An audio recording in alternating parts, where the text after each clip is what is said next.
Welcome everyone to my review of IDW Sonic the Hedgehog issue 27 and the second part of All or Nothing, the final arc of the metal, agent slash Zombot arc. Let's not waste any time and get to the recap, and spoilers from here on out. With the Deadly Six on the cusp of total victory, the heroes need to enact a plan to retrieve the Chaos Emeralds from them so Sonic can turn super and use the Warp Topaz to get rid of the metal agent once and for all. Once being assigned who will take on each Zeddy, the groups begin their attack. Some encounters started badly. For instance, Cream jumping into the portal against Gemerl's wishes, thus ruining any chance of a surprise attack against Zeena. Others, like Tails and Amy, are just about to engage Zomom. Good luck, guys!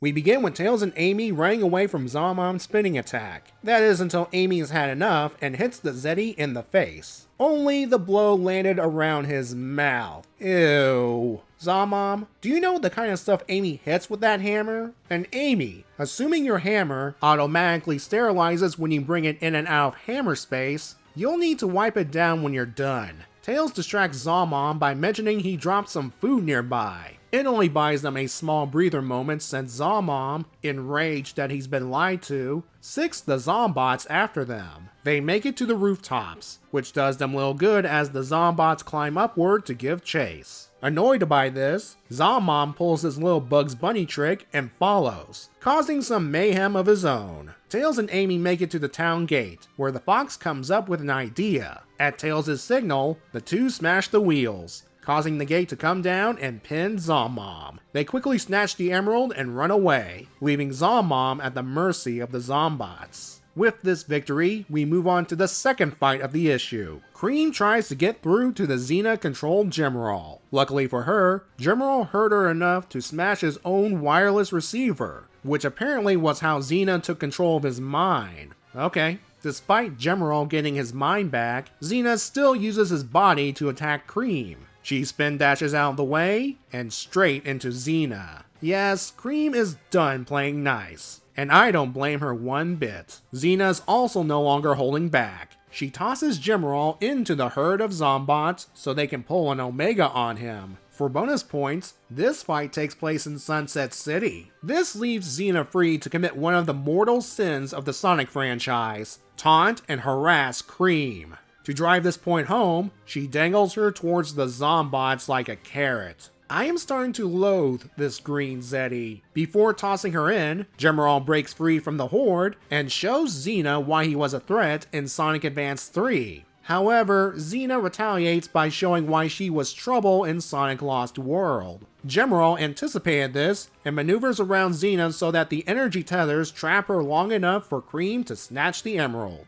Having regained full autonomy, and angry, well, as angry as a robot can get, Gemerl tosses Zeena into the Zombot horde to meet her well-deserved comeuppance. That's another emerald claimed, but this one came at a cost. Somehow, Cream got the metal agent on her. Since she doesn't want to risk the others, she pleads for Gemerl to take the emerald back to Angel Island. Gemerl does take the emerald and tosses it through the portal. He doesn't want to leave Cream alone, and they fly off away from the horde. Look at it this way, Cream. When you wake up, this nightmare will finally be over. And I just realized the Zeddy that became victims to the Zombots would also recover. Darn it. Anyway, there's a new problem on the horizon as we end the issue with Sonic and Eggman on Angel Island spotting the face ship heading towards them. Looks like Zavok's not wasting any more time.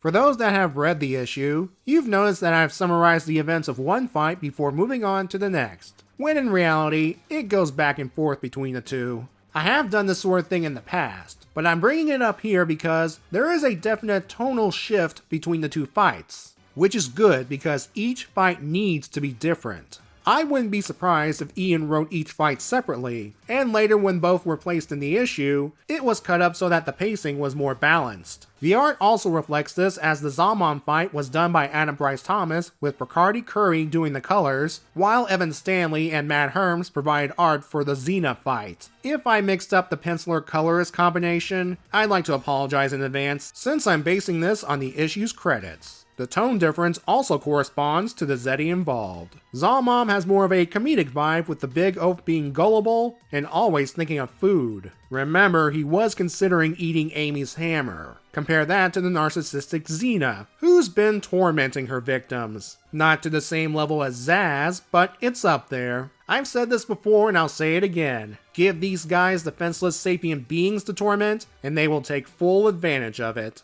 Even their defeats reflect the tone difference. Zomom's pinned to the gate, and the last thing we see are Zombots approaching him, while Zeena is tossed into a Zombot pile, and we actually see the results. I still say she deserves it for what she did to Cream, but sometimes seeing the act and then cut away is a bit disturbing, as many forms of media can attest. One more thing I'll say about the Zomom fight is the way Tails utilizes continuity to defeat the Zeti, using the gate controls to his advantage. Though this time, instead of Batnik smashing against the gate, Zomom's pinned by one. The Zeena fight sees the payoff of an ongoing character arc between Cream and Gemerl that started in issue 18, or arguably after Sonic Advance 3. It's actually analogous to the relationship between John Connor and the Terminator from T2 Judgment Day. If you haven't seen that film, go watch it. It's a great movie, and it will make what I'm about to say make a lot more sense. A robot that was once on the enemy side is reprogrammed to act as a heroic protector. The protectee can order the robot to do what they say. For example, making the robot not kill anyone. The protectee and the people they interact with helps the robot grow beyond their programming. Eventually, the robot develops feelings of a sort for the protectee, enough so that they don't want to see him get hurt. The robot is incapacitated by a threat, only for their heroic second wind to kick in and save the protectee. There's even a sacrifice to help save the world, though instead of the robot lowering himself into molten steel while giving a thumbs up, it's the scared young rabbit that makes contact with the transforming agent, which resembles liquid metal.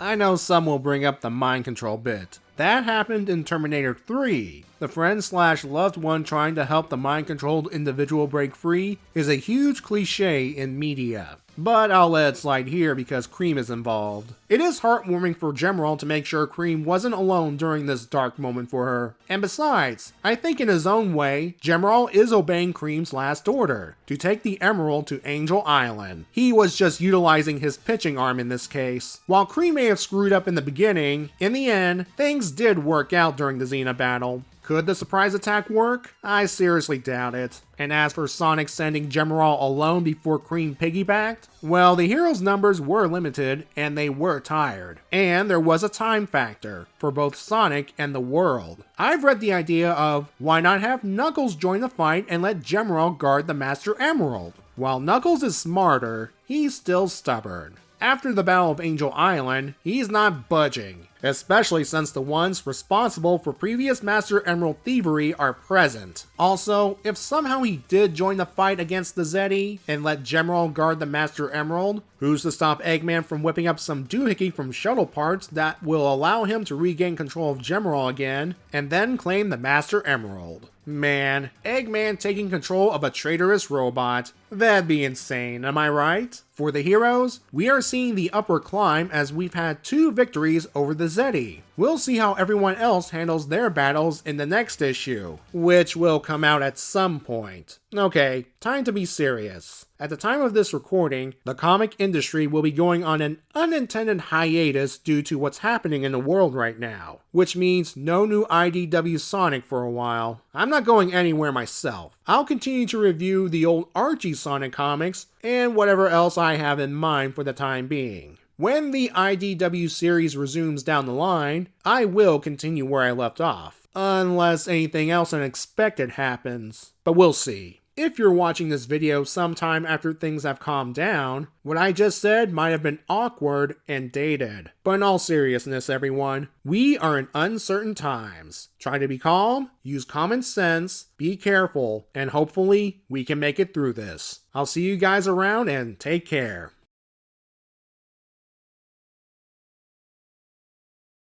Gemerl, would you please swear not to kill anyone? I swear I will not kill anyone.